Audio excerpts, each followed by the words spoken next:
창세기 5장 말씀은 셋의 후손들의 족보를 기록하고 있습니다. 우리가 잘 아는 것처럼 아담의 자손 가인과 아벨이 있었는데 가인이 아벨을 돌로 쳐 죽이죠.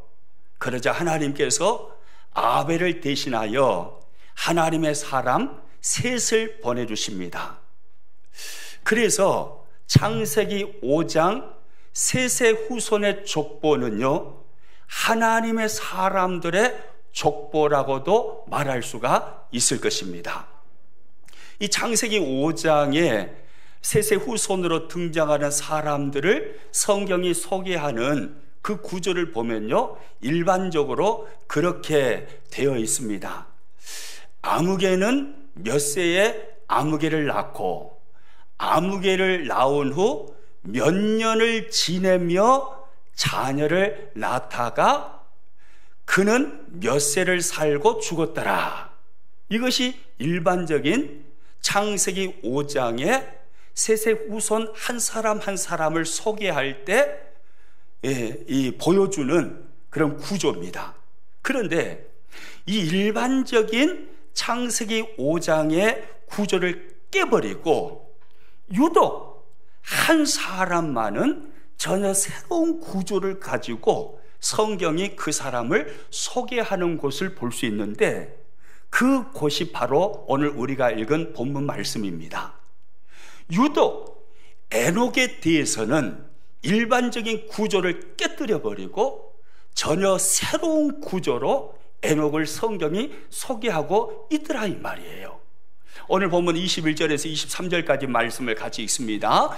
에녹은 65세에 무두셀라를 낳았고 무두셀라를 낳은 후 300년을 하나님과 뭐하며요? 하나님과 동행하며 자녀들을 낳았으며 그는 365세를 살았더라.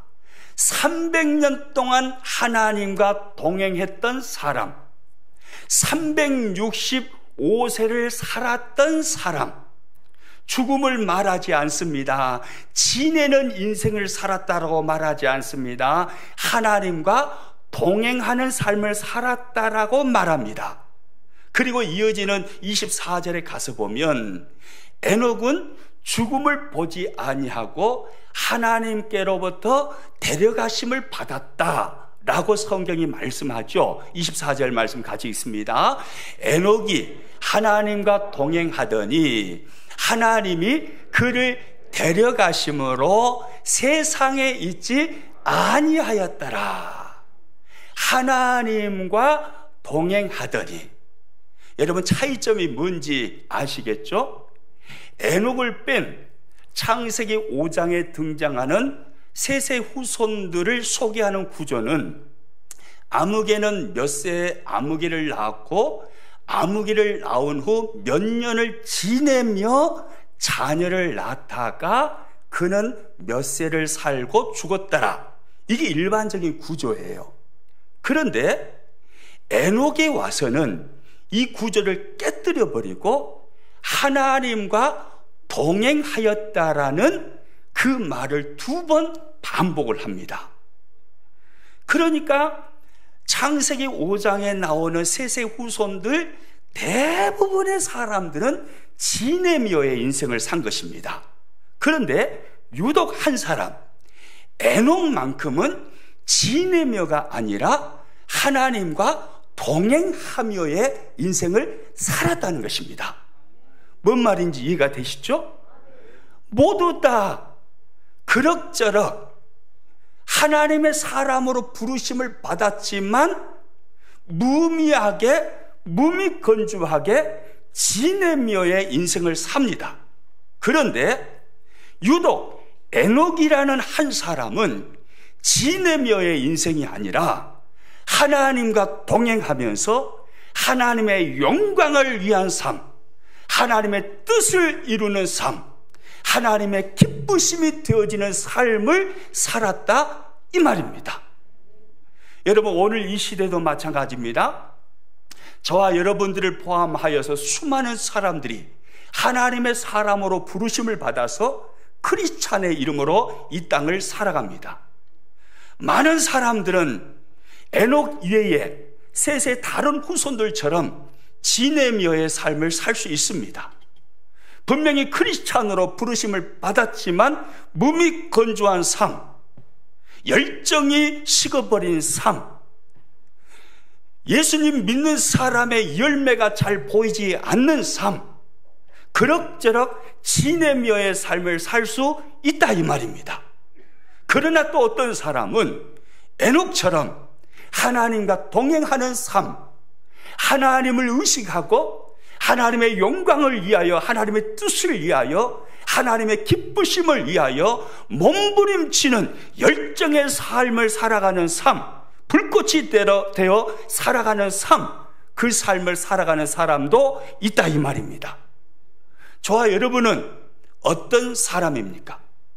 지네미어의 삶을 사는 사람입니까? 아니면 동행하며의 삶을 사는 사람입니까? 옆 사람에게 한번 물어보십시오. 지비는 누구요? 예, 유구무원입니다. 이분이 있어야 돼. 할 말이 없어요.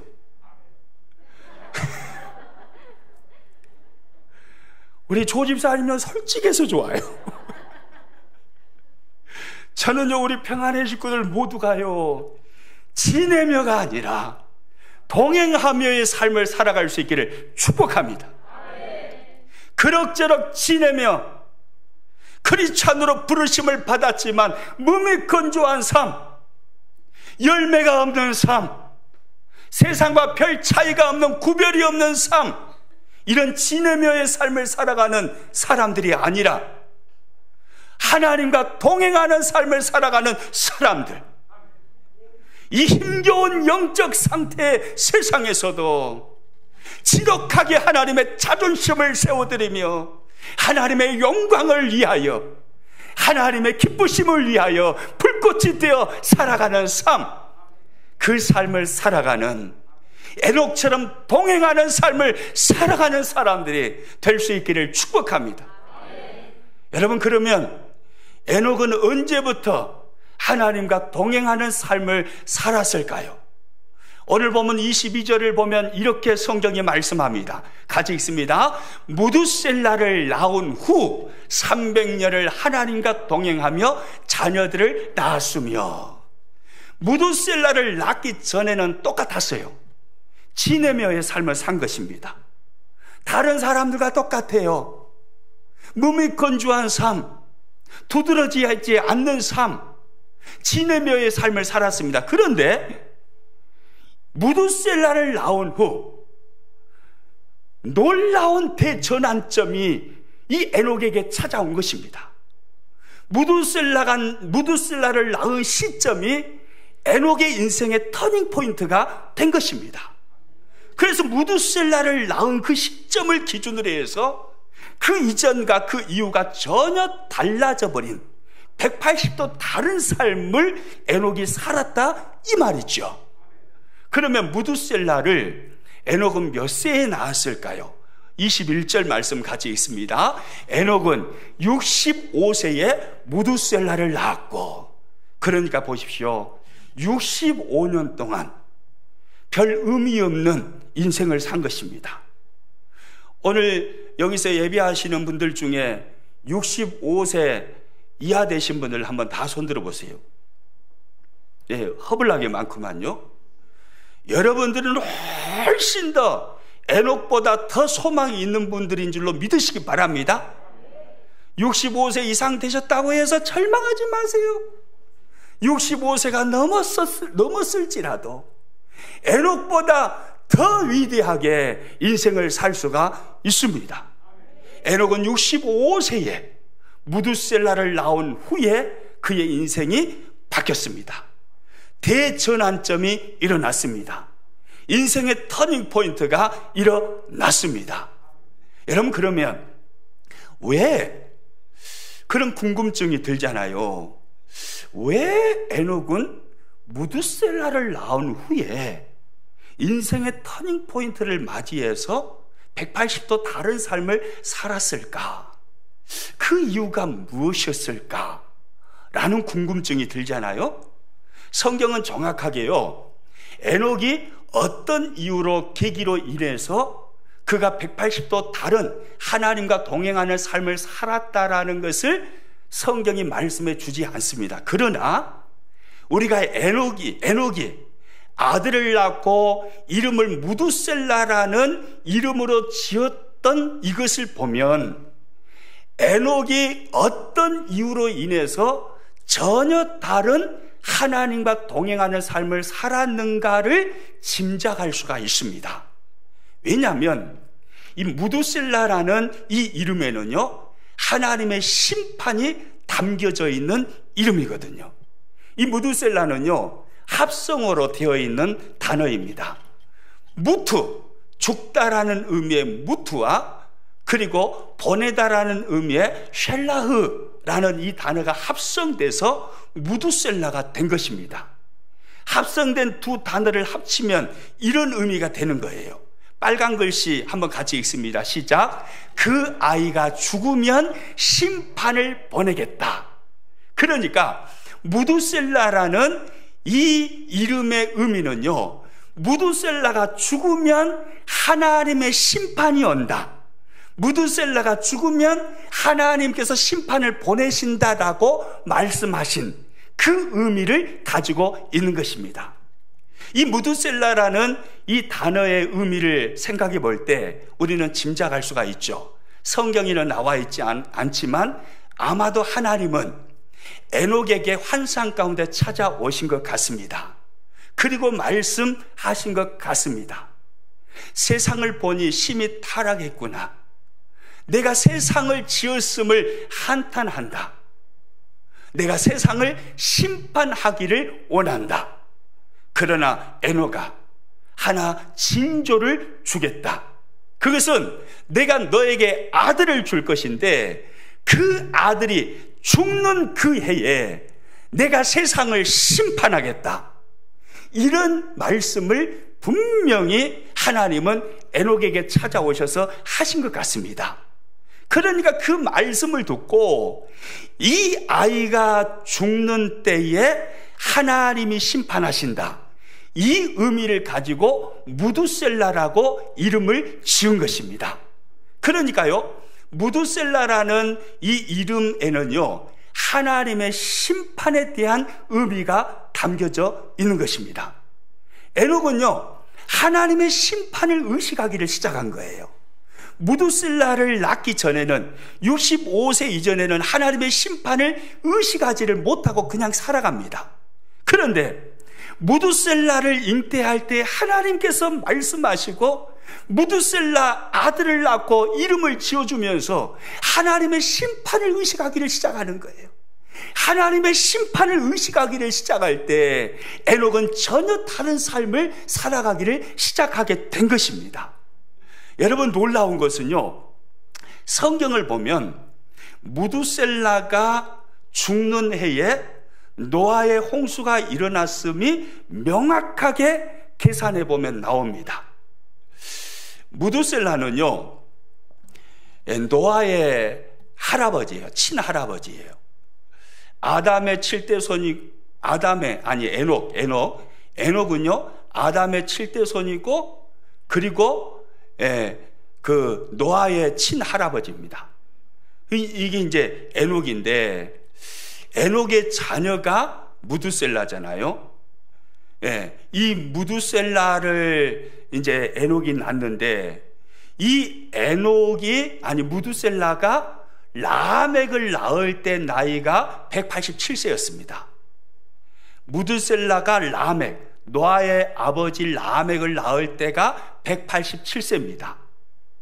그리고 이 라멕이 홍수가 일어났을 때 방주를 지었던 그 노아를 낳을 때 나이가 182세입니다. 그러니까 보십시오. 이 무두셀라, 노아의 할아버지인 이 무두셀라의 나이는 노아를 낳을 때 나이가 몇 세였습니까? 둘을 합치면 369세죠. 맞죠? 187 더하기 182는 몇이에요? 369세입니다. 그러니까 노아가 태어날 그때 무두셀라 나이는 369세였던 거예요. 그 노아의 할아버지 369세였는데 그때 노아가 태어났는데, 그리고 노아가 몇 세 때 홍수가 났냐면요, 창세기 17장 11절과 12절에 가서 보면 노아 나이 600세 때 홍수가 납니다. 온 땅에 홍수가 덮이니 곧 노아 나이 600세 그해 둘째 달 11의 날이라, 이렇게 성경이 말씀하고 있어요. 그러니까 노아 나이 600세 때 그때 홍수가 납니다. 그러면 홍수가 났을 때 무두셀라의 나이는 몇 살입니까? 두 개 합치면 969세입니다. 무두셀라가 태어나고 969세가 되었을 때 노아의 홍수를 통해서 하나님은 세상을 심판하셨습니다. 그런데 놀라운 것은요, 무두셀라가 몇 세에 죽었냐면요, 정확하게 969세에 죽습니다. 창세기 5장 25절에서 27절 말씀 같이 읽습니다. 시작. 무두셀라는 187세에 라멕을 낳았고, 라멕을 낳은 후 782년을 지내며 자녀를 낳았으며 그는 969세를 살고 죽었더라. 할렐루야. 무두셀라가 몇 세에 죽었다고요? 969세에 죽었어요. 그러니까 정확하잖아요. 무두셀라의 이름이 이 아이가 죽을 때에 하나님이 심판을 보내신다라는 의미예요. 그런데 정확하게 무두셀라가 에녹을 통해서 태어나가지고 969세를 살았는데 그 969세 그해 무두셀라는 죽고 하나님의 심판이 홍수를 통해서 이 땅에 임한 것입니다. 그러니까 하나님의 말씀이요, 정확하게 이루어진 거예요. 여러분, 하나님의 말씀은 능력인 줄로 믿으시기 바랍니다. 하나님의 말씀은 생명인 줄로 믿으시기 바랍니다. 성경에 나와 있는 모든 하나님의 말씀은요, 살아있는 말씀이에요. 이 모든 말씀은 아멘인 것입니다. 아멘입니까?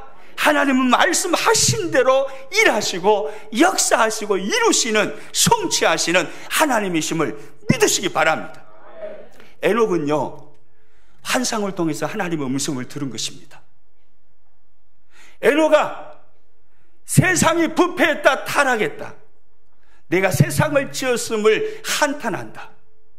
세상을 심판하기를 원한다. 그러면서 하나님이 징조를 주십니다. 너에게 아들을 줄 것인데 그 아들이 태어나서 죽는 해에 내가 세상을 심판하겠다. 하나님의 이 음성을 들은 에녹은요, 아들이 태어나자 이름을 하나님이 말씀하신 대로 무두셀라라고 이름을 지은 것입니다. 그리고 하나님은 그 무두셀라의 이름처럼 무두셀라가 969세가 되었을 때 정확하게 그 해에 홍수로 세상을 심판하시는 일을 행한 것입니다. 여러분, 무두셀라는요, 하나님의 심판의 의미를 담고 있습니다. 그러니까 보십시오. 에녹이 왜 65세까지는 그럭저럭 지내며의 인생을 살았는데 65세에 무두셀라를 낳으면서 전혀 다른 180도 전혀 다른 하나님과 동행하는 삶을 살았는지를 이제 이해가 되지요. 하나님의 심판을 의식한 것입니다. 아, 내가 이렇게 살아서는 안 되겠구나. 내 아들이 태어나서 언제 죽을지는 모르겠지만 내 아들이 죽는 그 해에 하나님이 세상을 심판하신다고 했는데, 하나님이 심판하신다면 내가 이렇게 살아서는 안 되겠구나.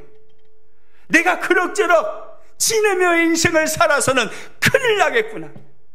하나님의 심판이 이 땅에 임한다면 내가 다른 삶을 살아야지. 내가 하나님과 동행하는 삶을 살아야지. 에녹에게는요, 이 생각이 들어온 거예요. 그러니까 하나님의 심판을 의식하면서요, 전혀 다른 지내며의 삶을 살았던 사람이 하나님과 동행하는 삶을 살게 된 것입니다.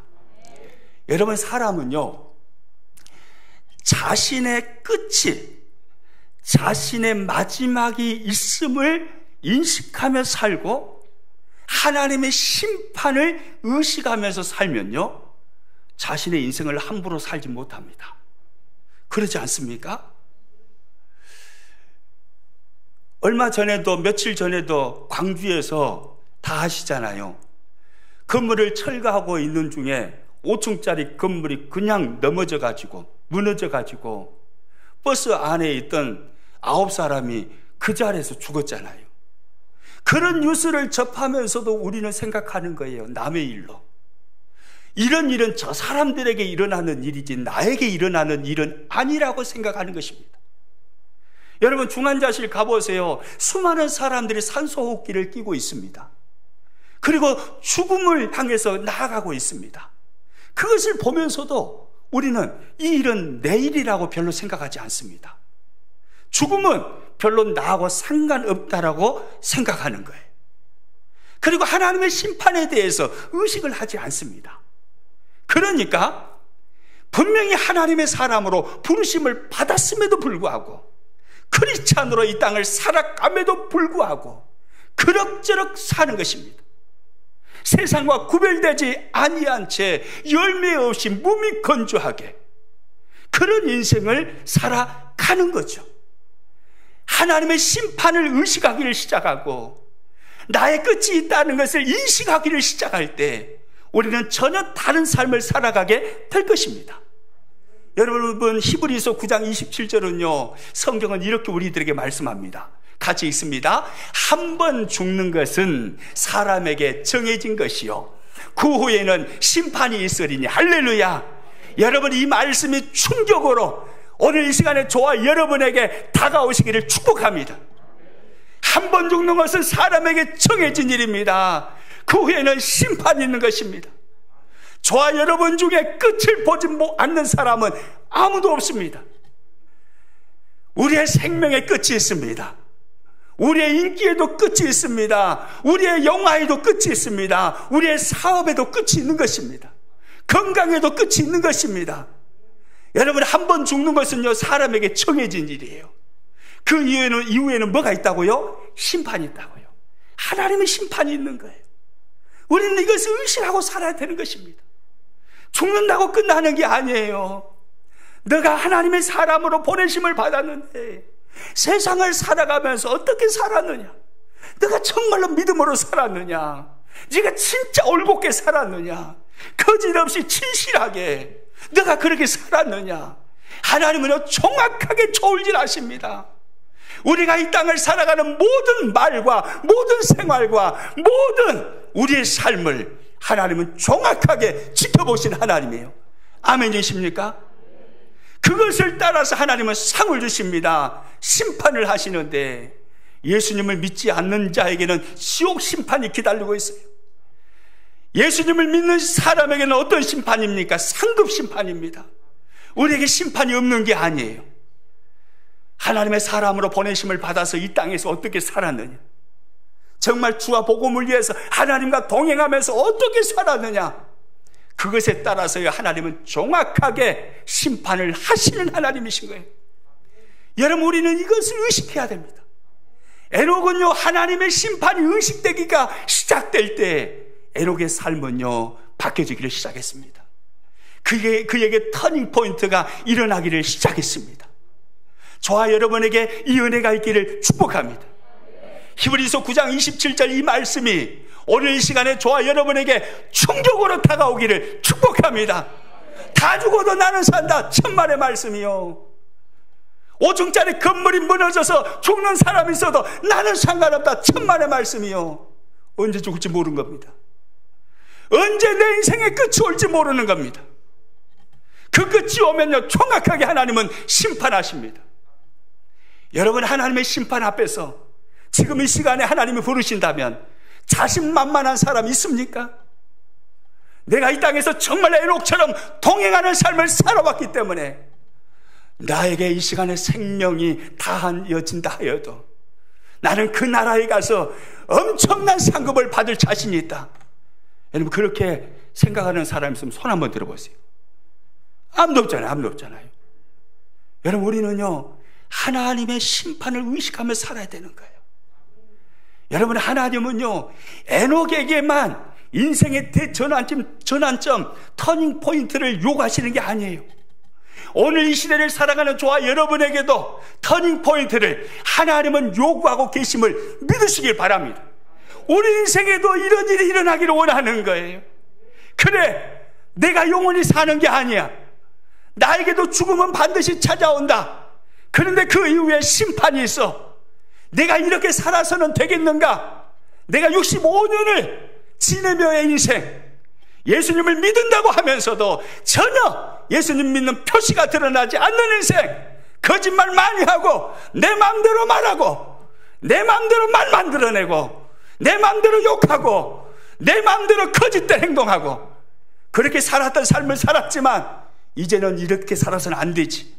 하나님의 심판이 있는데 내가 죽게 되는데 내가 이렇게 살아서는 안 되지 라는 생각을요, 그때 하게 되는 거예요.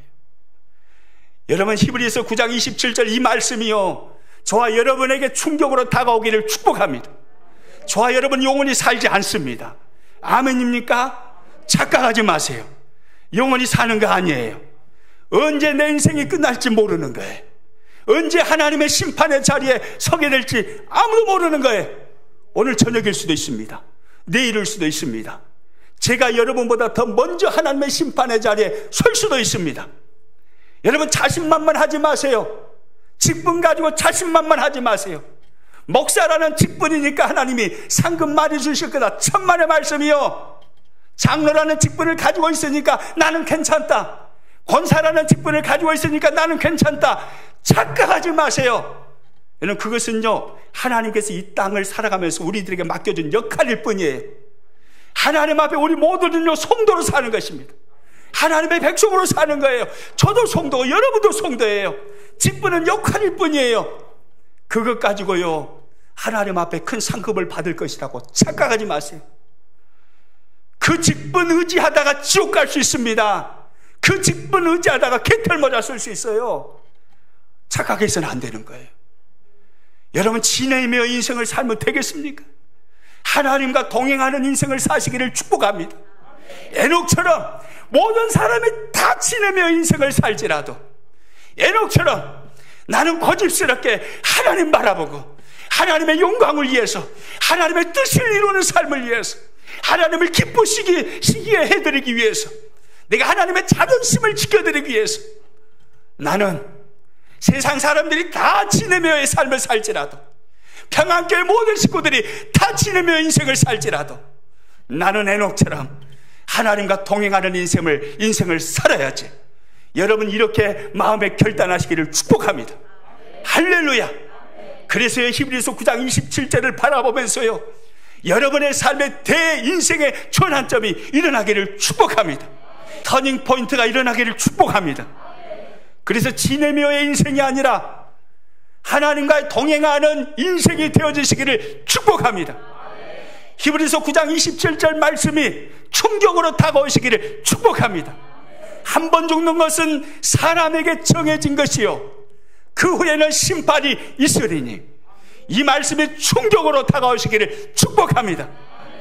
그래서 심판을 의식하면서요, 우리는요, 터닝 포인트를 경험하며 하나님과 동행하는 삶을, 진실로 변화된 세상 사람들과 다른 정직하고 진실하고, 그리고 하나님 말씀 앞에서 부들부들 떨면서 하나님의 영광을 위해서 내 목숨을 내놓고요, 불태우는 인생을 우리는 살아야 되는 거예요. 아멘입니까? 이 에녹의 기사를 보면요, 하나님께서 참으로 기뻐하시고 중요하게 여기시는 삶이 무엇인가를 깨달을 수가 있습니다. 그것은요, 일을 바쁘고 많이 하는 분주한 삶이 아닙니다. 하나님께서 정말로 기뻐하시는 삶은요, 우리 사람들에게 가장 우선적으로 정해놓으신 그 삶은 하나님과 동행하는 삶입니다. 아멘입니까? 오늘 이 시대는 참 분주하죠.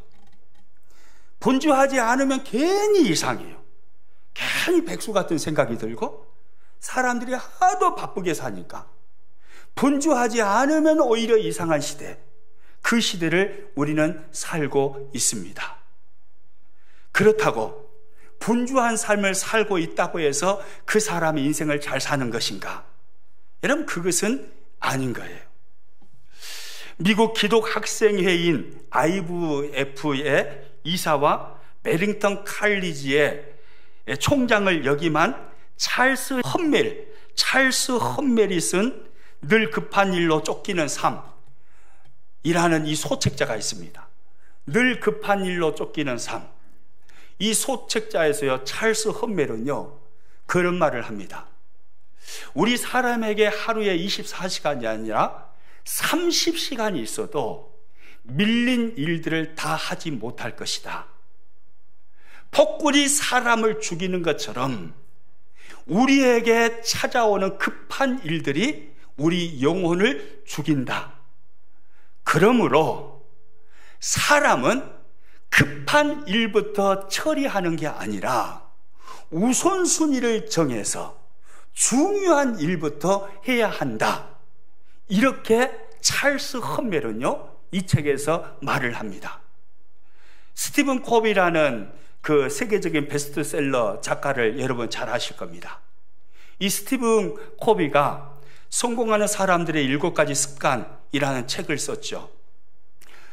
예, 늘 급한 일로 쫓기는 삶이라는 책은요, 소책자인데 이 스티븐 코비의 성공하는 사람들의 7가지 습관이라는 이 책은요, 500페이지가 넘는 아주 두꺼운 책입니다.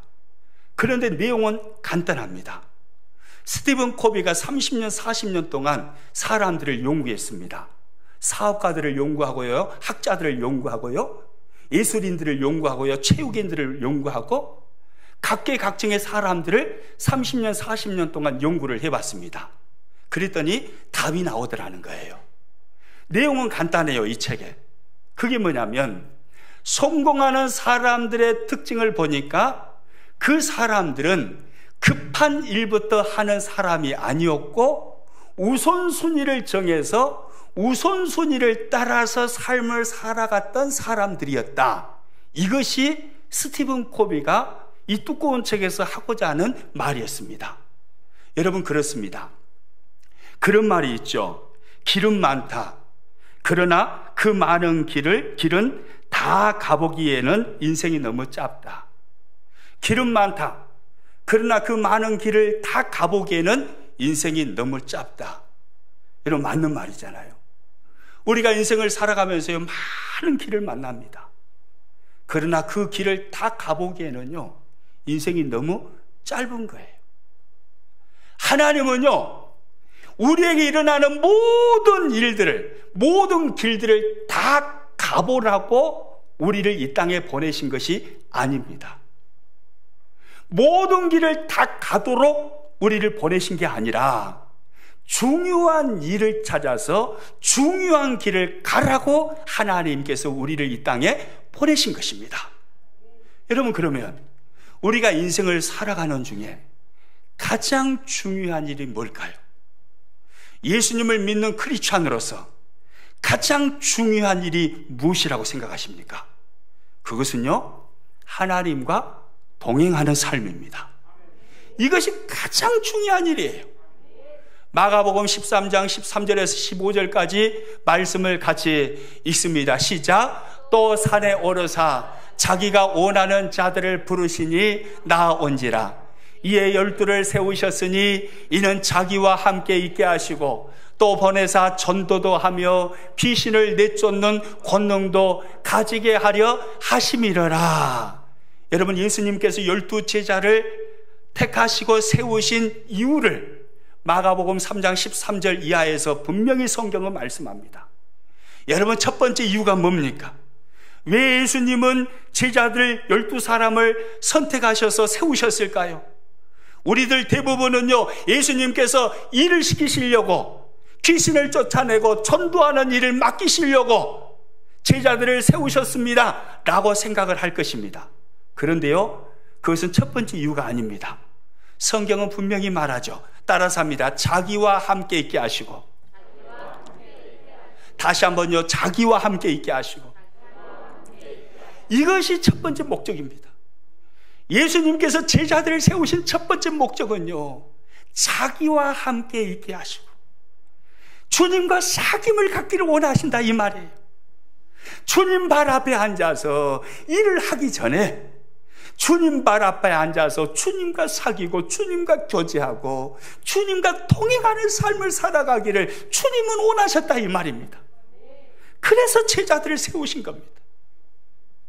귀신을 쫓아내고 전도하는 일을 하고 분주하게 사역을 하는 것 중요하죠. 아름답게 보이죠. 그러나 하나님과 동행하는 그 삶보다 그 어떤 일도 앞설 수는 없는 것입니다. 우리의 신앙생활에서 가장 중요한 것은요, 하나님과 동행하는 삶이에요. 하나님과 동행하는 삶, 주님과 사귀는 삶, 주님 발 앞에 앉아서 주님과 교제하는 삶, 이것보다 앞서는 것은 없는 것입니다. 아멘이시죠? 우리 그렇게 살아가기를 축복합니다. 여러분, 교회 일 하지 말라는 소리가 아니에요. 분주하게 살지 말고 게으르게 사십시오, 이런 말이 아니에요. 분주하게 살아야죠. 그러나 더 중요한 게 있습니다. 분주함보다 더 중요한 것은 주님과 교제하는 것입니다. 주님과 사귀는 것입니다. 하나님과 동행하는 거예요. 주님과 교제치 아니하고 주님과 사귀지 않는데 어떻게 사람이 변합니까? 50년, 60년, 70년 신앙생활하고 교회를 다닌다고 해서 사람이 변해요? 안 변해요. 똑같아요. 언제나 어린아이인 거예요. 주님과 사귐을 가져 변하는 거예요. 가장 중요한 것은요, 주님과의 사귐이에요. 하나님과 동행하는 것입니다. 아멘입니까? 우리 시대에요, 기독교에 큰 족적을 남기신 유진 피터슨이라는 목사님이 계십니다. 메시지라는 성경도 쓰신 분이시죠. 이분이 약 2년 전에 작고하셨는데, 유진 피터슨 목사님이 생전에 계실 때 남겨놓은 많은 말들이 있는데, 저는 목회자로서 그리고 한 사람의 성도로서 충격으로 받았던 말씀이 하나 있습니다. 그 말씀은요, 화면 한번 소개합니다. 이 말씀이에요. 목사들이 분주함으로 일하는 것은 헌신의 표시가 아니라 배신의 표시다. 오메 뭔 이런 말이 다 있다냐? 이럴 수 있지만 곰곰이 생각해 보세요. 이 말씀이 정확하게 맞아요. 목사들이 분주함으로 일하는 것은 헌신의 표시가 아니라 배신의 표시이다. 주님 발 앞에 앉는 시간을 잊어버리고 주님과 사귐을 잊어버리고 하나님과 교제함을 잊어버리고 하나님과 동행하는 삶을 잊어버리고 분주함에 취해서 분주함이 앞선다면 결국은요, 그것이 헌신이 아니라 하나님을 배신하는 꼴이 되는 것입니다. 곰곰이 생각하면 맞아요.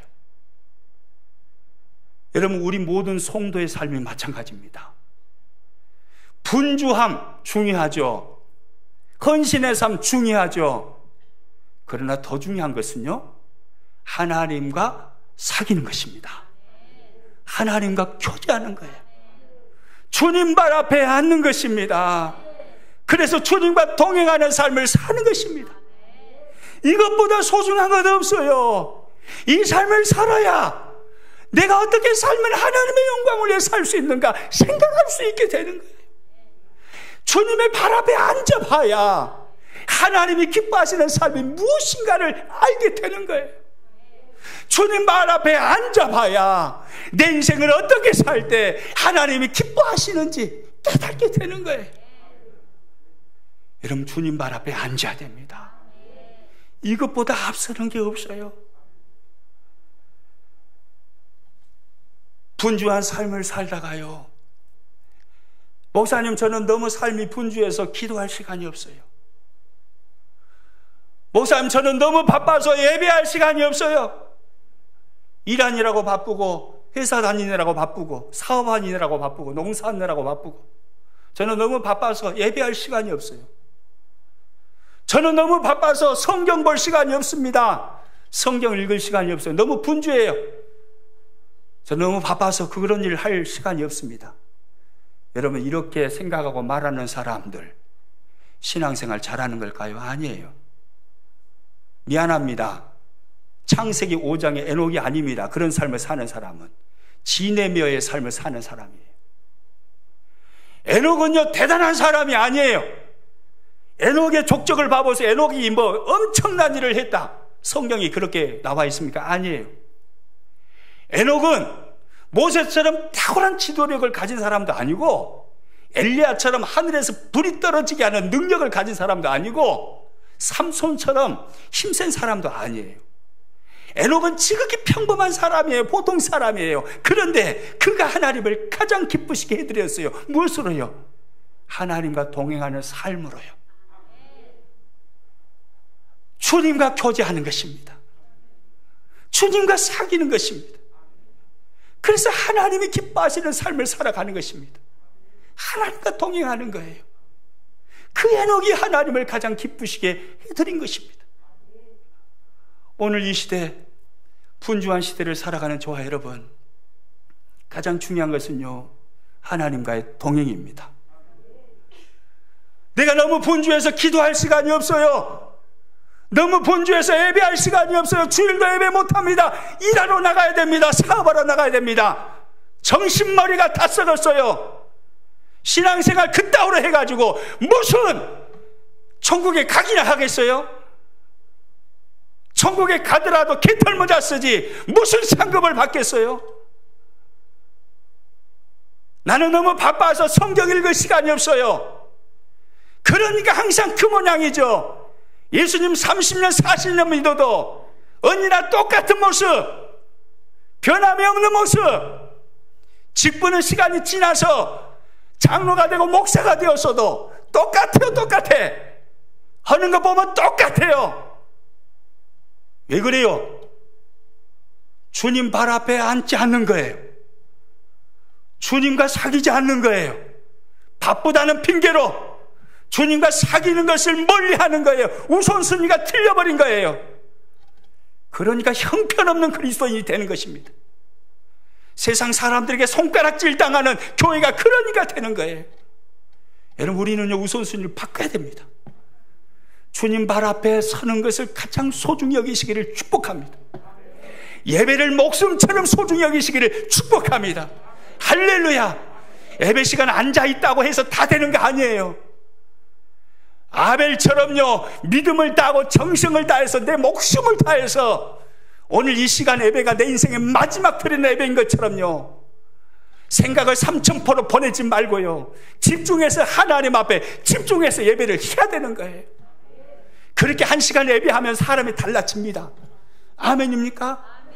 그렇게 예배했는데도 여러분 생각이 안 바뀌고 여러분의 삶이 바뀌지 않으면 저를 찾아오세요. 원하는 대로 다 드려볼게요. 예배 제대로 드려서 하나님 만나면 사람은요, 아무리 약한 사람도, 기질적으로 아주 못된 사람도요, 예배 제대로 드리면 바뀝니다. 하나님 말씀 들어가면 바뀝니다. 은혜 받으면 큰일 날 것처럼 예배 시간에도요, 예배에 집중하지 않아요. 은혜 받으면, 하나님, 나 은혜 받아보면 안 됩니다. 은혜 받아보면 내 시간 하나님께 드려야 되고, 내 삶 드려야 되고, 물질 드려야 되고, 안 되겠습니다. 하나님 은혜 조금만 주세요. 그러면서 예배 시간에서 딴 생각이에요. 설교자는 눈도 안 봅니다. 그렇게 예배에서 무슨 변화가 일어나겠어요? 그러니까 다 지내며가 되는 거예요. 에녹처럼 하나님과 동행하는 삶을 살려면요, 이 악물어야 됩니다. 히브리서 9장 27절 말씀을 보면서 충격을 받으셔야 돼요. 죽음은 다른 사람의 이야기가 아니라 내 이야기라는 거 인식해야 됩니다. 그리고 죽음 이후에 심판이 있다라는 것, 의식해야 됩니다. 내가 이렇게 살아서는 큰일 나겠다. 내가 이렇게 몸이 건조하게 살아서는 큰일 나겠다. 내가 이렇게 세상 사람들과 별 차이 없이 구별됨이 없이 이렇게 살았다가는 큰일 나겠다. 언제 죽음이 나에게 찾아올지 모르는데 이렇게 살았다가 주님 앞에 서는 날 내가 무슨 부끄러움을 당할까 고민하면서 생각해야 됩니다. 그리고 충격을 받으시고 인생의 대전환점이 우리들에게 일어나야 돼요. 아멘입니까? 일어나야 돼요. 그렇게 일어나서 정말로 동행하는 삶, 저와 여러분 살아갈 수 있기를 주님의 이름으로 축복합니다.